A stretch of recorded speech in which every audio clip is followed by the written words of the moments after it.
Gandang-ganda sa'yo yung mga netizens namin, Ma'am Lady Ann Lee ngayon. Sa inisip ko pa siya yung Little Miss Philippines noon, hindi naman ikaw yun. Ay, hindi po. Lady Lee. Actually, pag nakita niyo si Ma'am sa personal, maganda siya, pretty siya. Okay lang, madam. Lalo pa yan siyang ano. Itong solihin ng bayan. Itong solihin ng bayan. Kung maaalala niyo po, meron pong nagsaoli dito ng gamit na meron pong lamang cash. Ang nagsoli po ay si Mr. Romeo Barcenas na isa pong driver at ang may-ari po nito ay si Ma'am Lady Ann Lee. Ito nga po yung black na Louis Vuitton na wallet na meron pong laman na card at pera. Medyo malaki. Actually, malaki to. January 1 na wala, New Year na New Year no? January 1 na wala. At isinaoli po sa aming tanggapan noong January 3. January 3 po kasi nag-open yung aming ding tanggapan. Ang laman po nito ay tumataging-ting na 60,000 pesos, 954 US dollars, and Korean won. 123,000 po ang laman po ng LV Pasok wallet na ni Ma'am Lady Lee. Hi Ma'am Lady Ann and Sir Romeo, magandang hapon po. Magandang hapon Ayan, po, sige tatay. Po, upo po tayo. Tatay, paano niyo po nahanap ito pong wallet ni Ma'am Lady Ann? Ako po'y driver ng GB Draman Transport Ma'am Van. Namasada ako sa San Pedro, Opo, tay. Tocobao. So, nung dapat pahinga kami noon. Opo. Ibig lang dumagsa yung pasahero. Maghapon akong namasada. Opo. So, kung di ako nagkamali, anong oras tayo noon, ma'am? Mga around Ano? 5 p.m. po. Opo. Ng New Year. So, di ko lang alam kasi parang pagod na ako kung nakabayahe pa ako uli noon o last na sila. So, nung pag-alis na nila, kasi di kami makalapit sa 5-star na terminal. Kasi bawal kami noon. So, drop ko lang sila sa... Ano po ba yung tay? Grab driver po kayo? Hindi, or UV. Di, ma'am. Parang UV siya. Transport siya, parang UV. Okay. Oo. Opo. Pero tatay, hindi yan kolorum, ha? Hindi, okay. My friend, kasama ko nga... Siyempre, tatay. Kasama ko Sure yung, tayo. Okay. kasama ko yung may-ari ng presence, ma'am. Nakakatuwa Kasi naman. suportahan nila ako. Okay. Natuwa sila. Oo. Kasi di nila alam na mayroong pangyayaring ganito eh. Opo. Nasa uli itong pera. So ito na. Nung wala na sila lahat, so inikutan ko yung van ko. Yun, nakita ko yung wallet. So, inilagay ko lang dito kasi ang alam ko talaga may maghanap. So, pagdating ko sa bahay, kinabukasan, hinintay ko, wala pa rin. So, sabi ko, pakialaman ko na siguro to. Palibhasa, born again naman kami, ma'am. Christian kami.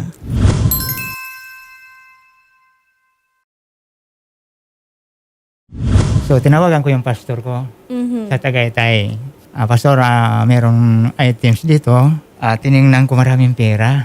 So, isa lang ang sumagay sa isip ko na maibalik namin sa tamang may-ari. Opo, tay. Sabi ko, Pastor, anong una kong move nito? Kasi ang naisip ko si Sir Rafi, ang mapagkatiwalaan lang na mahahawak. Kasi malaking pera to sa tingin ko lang Kasi may nakita kaming dollar. Hindi pa naman hinawakan. Sabi ni Pastor, sa tansya mo magkano? So, hindi ko tansya, Pastor, kasi nasa wallet eh. So, sabi niya, ang maganda dyan, bilangin mo muna bago mo dalhin kay Sir Rafi. So, sabi ko, sabi niya, i-video din ninyo. So, binidyo namin, ma'am. So, ako taga-bilang, yung anak ko taga-video. Sabi ko, siguraduhin mo, baka mag-abono tayo nito. Kasi mahirap po naman tatay. Magbibilang kayo. Kaya Baka nga kami may mawala po dito. Pero ang Oo. last touch po nito si Charina, tatay. Ha, yung staff po namin. Pag may nawala dito, actually hindi lang si Cha, mag-aamag kami mga staff. Hindi, naka-video naman din, ma'am. Opo. Buti na lang po, sir. Opo. Talagang nanonood kayo, tatay, na dito talaga dinadala yung mga ilang nawawala na gamit. Di, sa totoo lang, Pinagkakatiwala kay Senator. Nung nasa bahay pa ako, ma'am, nangumpanya pa ako noon. Pag uwi ko sa bahay talaga, pinapanood ko ang programa ninyo. Ang wanted. Ma'am, Ma'am Shari po. Ma'am Shari, ikaw yung lagi. Hindi mo tatay.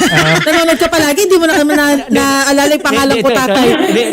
Ito, ma'am. Okay lang, tatay. Ikwento ko Okay muna. lang, okay lang. Ikwento ko muna. Pero Ma'am Lady Ann, ang laking halaga nito para maiwan nyo. Paano nyo New naman po Year na naiwan? New Year pa. Diyos ko. Ganito yung nangyari. Bale, kasi hindi pa ako dapat nun babalik ng trabaho. Parang may, emergency lang. So, kailangan kong bumalik. Pagod pa ako, tas nakainom naman ng konti. Nakainom ng konti since New Year Oo naman. nga po, Oo, naintindihan naman namin yan. Opo. Tapos, mga around 5 na no. So, papadilim na siya. Tas dun sa wallet na yun, dun ako kumuha ng pagbayad kay Kuya Romy. Yung, bali 1K yung ano. Naalala ko pa nga nagbiro siya ng ano, magkano yung sukli mo? Sabi ko, magkano ba kuya? Sabi niya, 180. So sabi ko, ay, 820 puro buo, po. Ma'am Shari. 820, sabi niya. Sinuklian niya ako. Tapos yung sukli po, dito ko nilagay. Dito sa opo. ano, sa Ito yung bag ko na yun bulsa na dala-dala lang. ko noon. Tapos, since madilim na, nakaganyan ako. Akala ko siguro, dito siya pumasok. Yung pala, nag-slip siya sa labas pa ganun. Tapos, hindi ko na napansin kasi pagod na din. Tapos, inaantok ako nun. So, buong biyahe, nakaganyan lang ako. Alam nyo, madam, napakaswerte nyo kasi si Oo nga tatay, po. very honest, nakatapat. Very honest talaga si tatay. At kasi kung sa iba to, baka talagang nawala na ito, Kaya nga madam. po Diba? Actually, nalaman ko po Buti na lang, tatay, walang ibang pasahero na sumakay. Yun nga siguro ang kamay na ni Lord ang kumilos doon, ma'am. Kasi alam niya na pag sa akin mapunta, guided kami ng Holy Spirit. So, Tsaka di dapat kayo mamamasahin nung araw na yun, di ba? oh, hindi ko dapat pumasada. Oo. Nakadeclare ako na hindi magpahinga ako. Pero kinahatak ako ng ano. Meant to Oh, be. yun pala may Kuya mangyayari. yung May mangyayari gamit na ni Lord para Ma'am, Nung meron po araw ba na kayong, if ever po, may gusto po ba kayong sabihin kay Sir Romeo? Kuya Romy, sobrang thank you talaga. Hindi niya alam kung ano yung pakiramdam ko nung kasi nalaman ko po paano nung niyo January nalaman? 2 lang. Ay, January 2. Hindi, January tama no. January 3 na tayo. January 3 ko lang po. Na-contact. Siya, oo. Paano Wala niyo ako po napunta. nalaman? Nung January 2 ng gabi, saka ko lang nalaman nawawala po yung wallet ko kasi may tinitignan akong mga ID. Oo. Bali, yung wallet ko po is 3.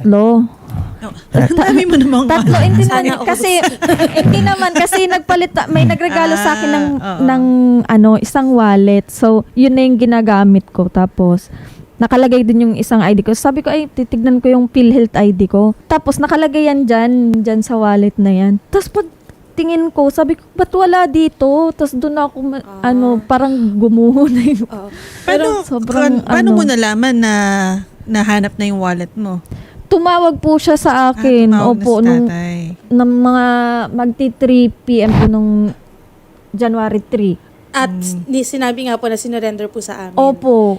Okay. Kaya sobrang pasasalamat ko kay Kuya Romy tsaka kasi hindi ko talaga naisip, ilang beses po ko nawalan ng pera tas ngayon lang po may nagsoli. Bumalik. Tsaka malaking halaga. Opo. Oo. Mukhang ano pa to, ma'am, ha? Tira pa to sa 13-month pay natin. 4 na buwan ko po yan Nasweldo. pinag-ipunan. Opo, 4 na buwan ko po yan na Tatay, savings. kayo naman po may gusto kayong sabihin kay Ma'am Lady Anli. Pero bago yun, ma'am, pwedeng pakicheck nyo na po. Last touch po niyan, yung staff po namin. Ikaw ang last touch. Hindi na pala.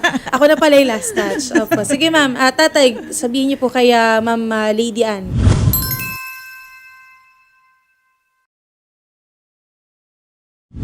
Ma'am, sa sunod, ingatan mo yung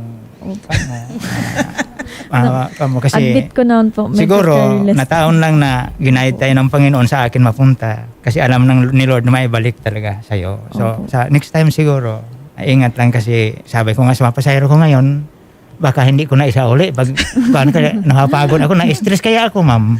Oh, kasi ang tagal kong naghanap ng kontak, hinanap ko pa yung address, di siya kilala. Pinuntahan ko yung barangay nila. Oo, gabi Kasi na. uupa lang naman. Tinapos ko yung lugar nila. Sabi ko, baka mapalo pa tayo dito. Delikado yung lugar eh. Oh, so, uwi na tayo. Tapos, yung pangalawang araw, sabi ko, pakialaman ko na talaga itong loob nito. Nakita akong resibo ng Palawan. Sabi ko, ito na. So sa Palawan niyo, tatay. Nakita ko yung number. Ang problema, ma'am, sige ako miss call, hindi naman nasagot. Sabi ko, mayaman siguro, hindi na kailangan tong perang ito. Opo, tatay, ito no, sabi kasi ng netizens, Ma'am Lady Ann, gusto nila na face reveal. So, face reveal daw. Gandang-ganda sa'yo yung mga netizens namin, Ma'am Lady Ann Lee ngayon.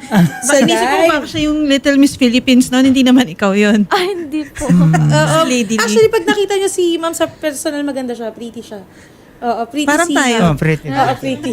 Medyo tagilid lang yung akin, tumagilid lang sa size eh. So, okay lang ba, ma'am, tanggalin? Para lang, sige, ma'am. Pagbigyan mo yung netizens natin, madam, na kinikilig-kilig Baka sa'yo. magulat kayo. Okay lang, madam. Lalo pa yan siyang ano. Oo. Yan o, mas lalo no. Oh, maganda siya. Mas lalo siya. Ayan. Hello po. Baka may gusto kayong batiin. Netizens. Ayan. Ayan, binabati ko lang yung mother ko na nandyan sa bahay na busy palagi at inaalagaan yung dalawa kong anak. Thank you so much, Mama. I love you. Ayan, si sir, meron po kayong gustong i-greet. Ang aking pastor siguro sa Tagaytay, no. Pastor, salamat sa suporta.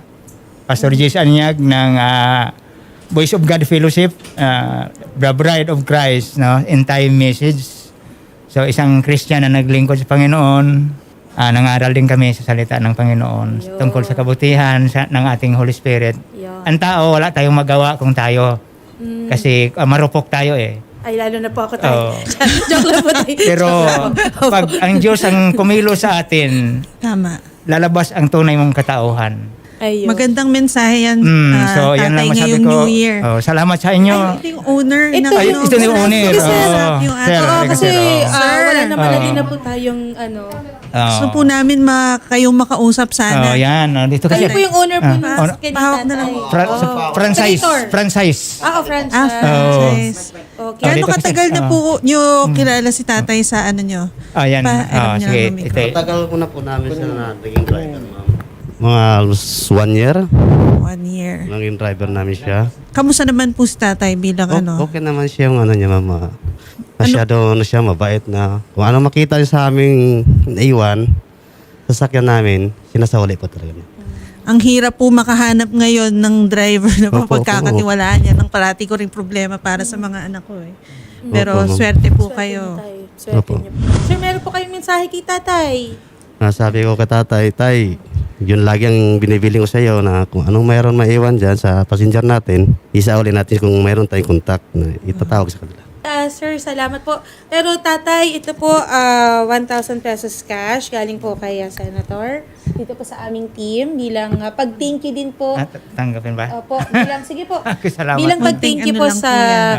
pagiging honest niyo po. Pero tatay, babalik pa po kayo sa Gawad Katapatan awards po namin, ano? Para personal po, si Idol Raffy po yung magbigay ng parangal po sa inyo, tatay. Sana Okay po mapayagan niyo po ulit si tatay na pumunta. Kompleto po, ma'am, yung pera po. Okay. Bilangin mo. Actually po, may konting bibigay din po kay tatay bilang pamasko na lang Ayun din po. ang Kung hindi po dahil Maganda sa kanya, hindi po mababalik yung wallet ko po. Maraming salamat po talaga. O tay, Para sa iyo. Tay, kunin niyo na po. Opo, tay. 10% sa akin tay ha. Ito lang, ma'am. Single ma'am kasi siya. Kaya nahirap akong tanggapin eh. Hindi okay Kasi- lang po kasi Wala siya lang naghanap buhay eh. Kaya, Sige, tay. parang mas gagaan po yung loob ko kung tatanggapin niyo po ito, kuya. At saka But thank you naniniwala ako na mas marami pang blessings yung darating sa akin. Tama yan. Pay it forward. Sana po tanggapin Oh, po, sir, kuya. tay, kunin Merry niyo yan. Christmas Tay. and Happy New Year. Sige and po. Bigay na rin ni more Lord yan. blessings And po. sige tay. Hindi tay, bilangin niyo muna po. Bilang. Para di na 1, sila ma-curious. 2, 3, 4, 5,000 pesos. Ginaldo. Happy New Year, tatay. Okay, Kung nagsoli ka lang, tatay, apaw-apaw ang blessing. Maraming salamat sa iyo, ma'am, at pagpalayan ka ng Panginoon. Maraming salamat. Sana ipagpatuloy niyo po yung ganyan. Panalangin ko na guide ka niya, tulungan ka niya parati. So, Opo. and then ang Sir Raffy Tulfo, ma'am, sari si ma'am, Opo, maraming Blessing. salamat din po sa inyo. kasi gabayan kayo parati sa Panginoon. Dami yung taong natulungan. So, ginaid ako, nandito, isunod yung peer. Marami rin kayong natulungan, sir, kasi na-inspire niyo yung mga manonood natin tsaka mga nakikinig sa atin. Okay. Dapat ganyan 2023, mas marami pang ganito na mga situation. Dapat happy tayo parati, di ba? So, okay. Naiiyak na si tatay. Thank you very much, Ma'am Lydia. Di, kasi nangako ako Malaking tulong na po. Nangako ako hindi ko tanggapin kasi yung situation niya ba, wala siyang asawa. So, Mahirap yun, di ba? Single naman. Tapos, Okay lang pa, stronger lang ako. Babalik din yung biyaya kay Miss Lady Anli. Pag ganyan, kasi pasa-pasa ng good vibes. Opo. Bumabalik talaga yan. Binabalik ni Lord pasensya yan. na kasi Pag madamot sa biyaya, madamot din ng so, balik sa'yo. Ganon. kasi nangako ako na, Umiyak tayo. na hindi Opo. ko. Strong tayo, strong. Opo. So, Okay. thank you. Salamat. Thank you. Salamat po. Anyway, Ma'am Lady Anli, maraming salamat po. And kay Tatay Romeo, happy New Year po sa inyo. Mabuhay po kayo at magandang hapon po. Maraming salamat po. Wanted sa radyo, solian ng bayan. Wanted sa radyo, nagkakatiwalaan. Wanted sa radyo, dito di ka nagkamali. Lahat ng iyong sinaole sa may-ari babalik ulit. Wanted sa radyo, solian ng bayan. Wanted sa radyo, nagkakatiwalaan. Wanted sa radyo, dito di ka nagkamali. Lahat ng iyong sinaole